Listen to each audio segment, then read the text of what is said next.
தாம்பரம் ரயில் நிலைய பராமரிப்பு பணிகளுக்காக சென்னை கடற்கரை முதல் தாம்பரம் ரயில் நிலையம் வரையிலான மின்சார ரயில்கள் பெருமளவு ஒரு வார காலத்திற்கு ரத்து செய்யப்பட உள்ளதாக தகவல் வெளியாகியுள்ளது. கூடுதல் விவரங்களை செய்தியாளர் வினோத்குமார் வழங்க கேட்கலாம். வினோத்குமார், வணக்கம். இது குறித்தான விவரங்கள். தாம்பரம் ரயில்வே பணிமனையானது நாளை முதல் சுமார் ஒரு வார காலத்திற்கு ரயில்வே மேம்படுத்தும் பணி மற்றும் சிக்னல் பணிக்காக ஒரு வார காலத்திற்கு இந்த ரயில் சேவை பாதிக்கப்பட்டு இருப்பதாகவும் பெருமளவில் மின்சார ரயில் சேவைகள் ரத்து செய்யப்பட இருப்பதாகவும் சென்னை கோட்ட ரயில்வே நிர்வாகம் மூலம் தகவல் வெளியாகி இருக்கிறது.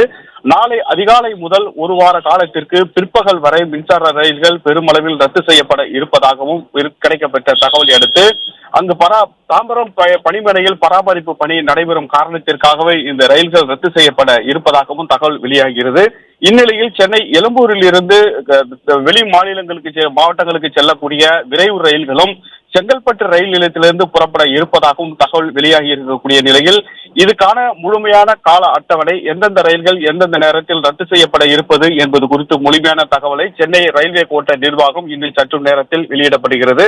இதையடுத்து பயணிகளின் சிரமத்தை தவிர்ப்பதற்காக மாற்று ஏற்பாடாக மாநகர பேருந்து குழு வசதிகள் ஏற்பாடு செய்யப்பட்டு இருப்பதாகவும் தகவல் வெளியாகி உள்ளது.